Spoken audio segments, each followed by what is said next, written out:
Eumaeus picked up bow and quiver, making for the door, and there he placed them in Odysseus's hands.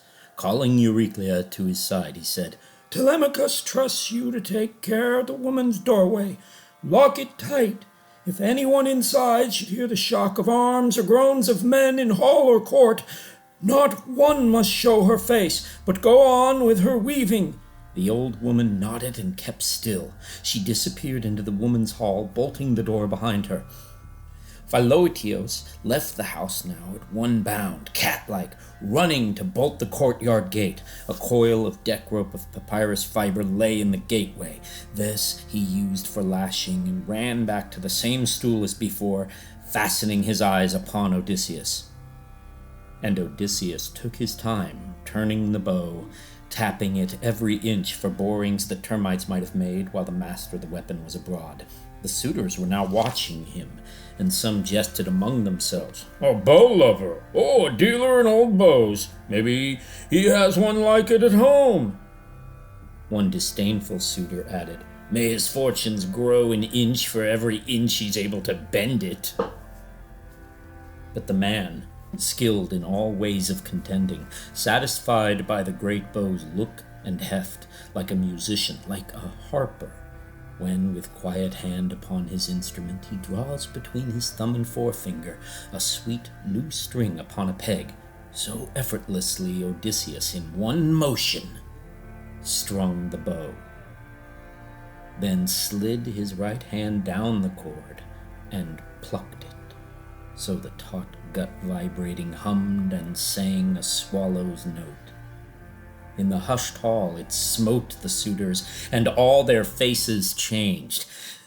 Then Zeus thundered overhead, one loud crack for a sign, and Odysseus laughed within him that the son of crooked-minded Kronos had flung that omen down. He picked one ready arrow from his table where it lay bare. The rest were waiting still in the quiver for the young men's turn to come. He knocked it, let it rest against the hand grip, and drew the string and grooved butt of the arrow, aiming from where he sat upon the stool. Now flashed arrow from twanging bow, clean as a whistle, through every socket ring, and grazed not one, to thud with heavy brazen head beyond. Then quietly Odysseus said, Telemachus, the stranger you welcomed in your hall has not disgraced you. I did not miss. Neither did I take all day stringing the bow. My hand and eye are sound, not so contemptible as these young men say. The hour has come to cook their lordship's mutton. Supper by daylight. He dropped his eyes and nodded, and Prince Telemachus, true son of King Odysseus, belted his sword on, clapped hand to his spear, and with a clink and glitter of keen bronze stood by his chair, in the forefront, near his father. Now, shrugging off his rags, the wiliest fighter of the islands leapt and stood on the broad door-sill, his own bow in his hand. He poured out at his feet a rain of arrows from the quiver, and spoke to the crowd. So much for that. Your clean-cut game is over. Now watch me hit a target that no man has hit before. And he drew his fist the cruel head of an arrow for Antinous, just as the young man leaned to lift his beautiful drinking cup. The wine was even at his lips. And did he dream of his own death? How could he? In that revelry amid his throng of friends, who would imagine a single foe, though a foe indeed, could dare to bring death's pain on him and darkness in his eyes? But Odysseus's arrow hit him under the chin and punched up to the feathers to his throat. Backward and down he went, letting the wine cup fall from his shocked hand. And like pipes his nostrils jetted crimson runnels. A river of mortal red, and one last kick upset his table, knocked the bread and meat to soak in dusty blood.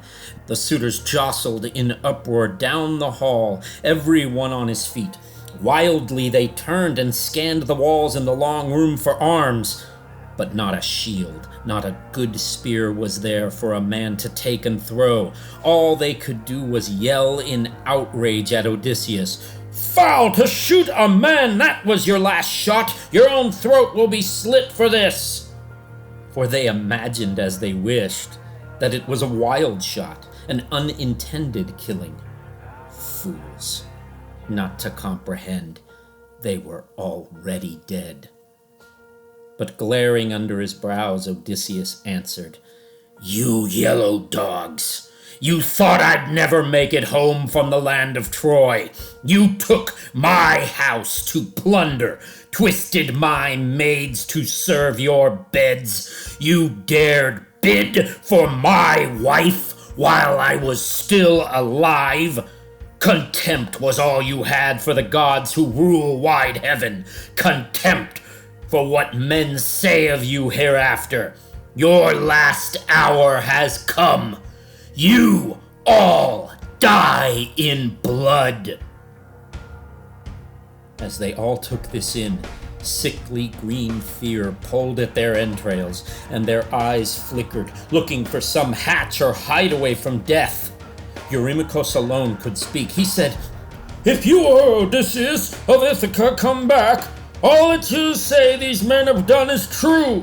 But here he lies, Antinous, the man who caused them all. Antinous was our ringleader. He whipped us up to do all these things. He cared less for a marriage than for the power that Cronos had denied him as king of Ithaca. For that he tried to strap your son and would have killed him, but he is dead now. Spare your own people. As for ourselves, we'll make restitution of the wine and the meat consumed, and we'll add, each one of us, a tithe of 20 oxen with gifts of bronze and gold to warm your heart. Meanwhile, we cannot blame you for your anger." Odysseus glowered under his black brows and said, "No, not for the whole treasure of your fathers would I hold my hand. There will be killing till the score is paid. You forced yourself upon this house. Now fight your way out." They felt their knees fail and their hearts, but heard Eurymachus for the last time rallying them. "Friends, the man is implacable. He'll shoot from the big stone door there until he kills every last one of us.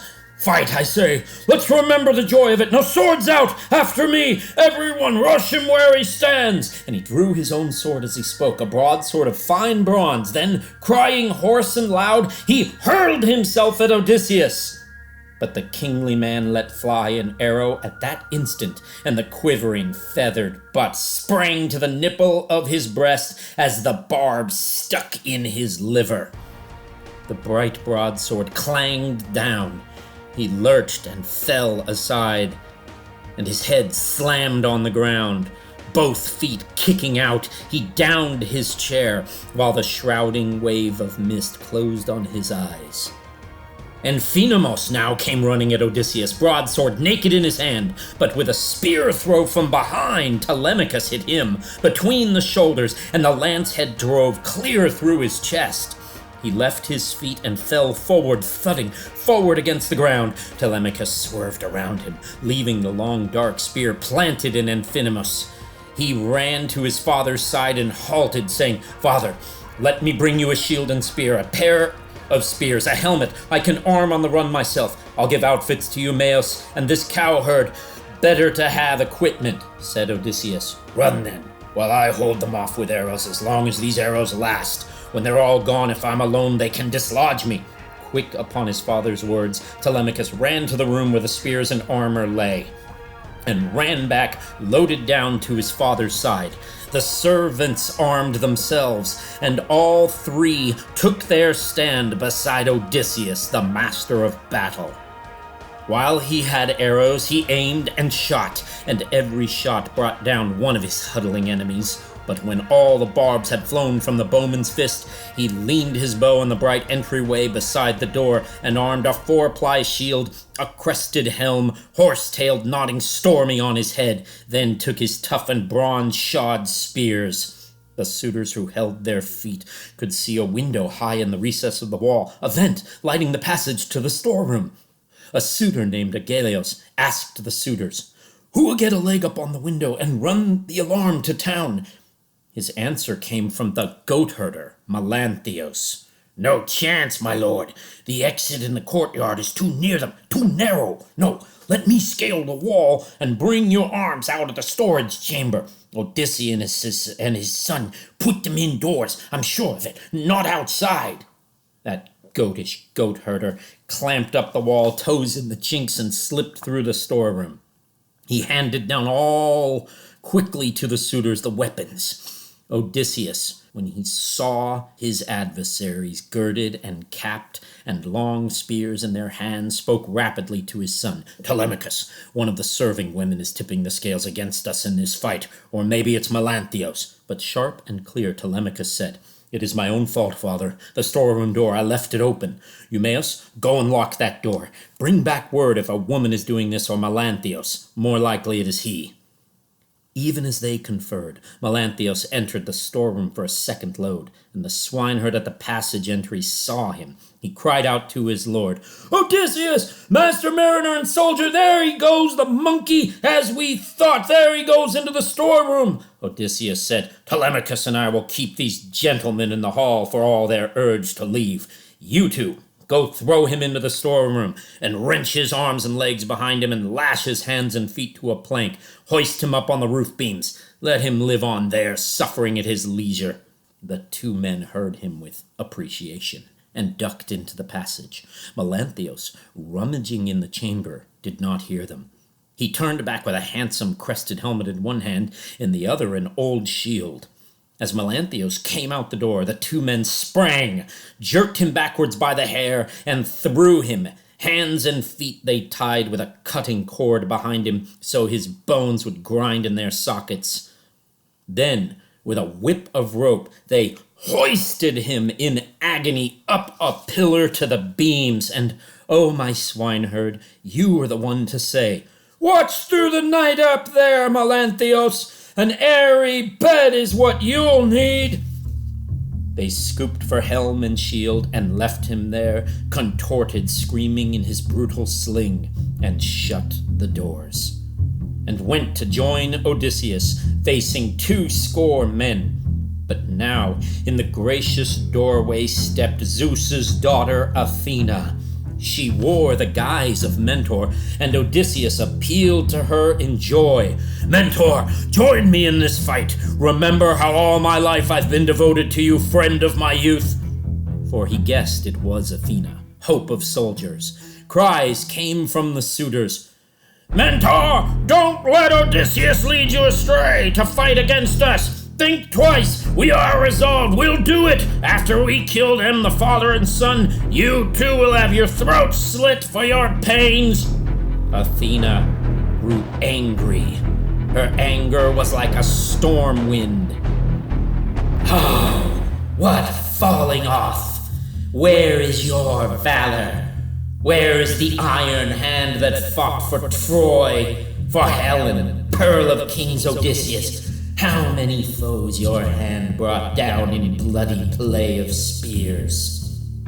How is it now that on your own doorsill, Odysseus, before these harriers of your wife, you curse your luck not to be stronger? Come here, cousin. Stand by me. You'll see action." But for all her fighting words, she gave no overpowering aid.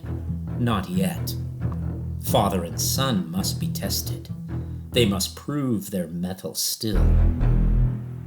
Into the smoky air under the roof, the goddess merely darted to a perch on a beam. No figure now to be seen but a swallow. Command of the suitors had fallen to Agelios. Agelios rallied them to his plan of battle. "Friends, Our killer has come to the end of his rope. Look, only 4 of us are left to fight. We 6 will aim a volley at Odysseus alone, and may Zeus grant us the glory of a hit. At his command then, ho! They all let fly, but Athena spoiled their shots. 1 hit the doorpost in the hall, another stuck in the door's thickening timber, still others rang on the stone wall, shivering hafts of ash. Seeing his men unscathed, royal Odysseus gave the word for action. Now I say, friends, the time is overdue. Let them have it. Taking aim over the steadied lance heads, they all let fly together. Odysseus killed Demototlamos. Telemachus killed Euryades. The swineherd killed Elatos. And Cassandros went down before the cowherder. As these lay dying, biting the central floor, their friends gave way and broke for the inner wall. The 4 attackers followed up with a rush to take spears from the fallen men. Reforming, the suitors threw again with all their strength, but Athena turned their shots, or all but 2. 1 hit a doorpost in the hall, another stuck in the door's thick timbering, still others rang on the stone wall, shivering hafts of ash. And Phimedon's point bloodied Telemachus. Ctesippus' long spear, passing over Eumaeus' shield, grazed his shoulder. No matter. With Odysseus, the wounded threw again. Odysseus, raider of cities, struck Eurydamos. Telemachus killed Amphimedon, and the swineherd shot killed Polybus. But Ctesippus, who had last evening thrown a cow's hoof at Odysseus, got the cowherder's heavy cast full in his chest. Odysseus, lunging at close quarters, put a spear through Agelaus.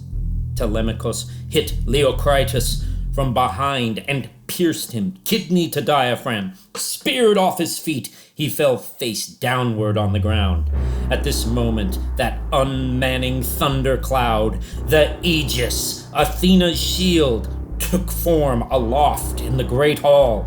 And the suitors, mad with fear at her great sign, stampeded like stung cattle by a river when the dread shimmering gadfly strikes in summer. After them, the attackers wheeled, as terrible as falcons, with talons wide unsheathed on flights of birds, turning to strike and strike again, while torn men moaned at death and blood ran smoking over the whole floor.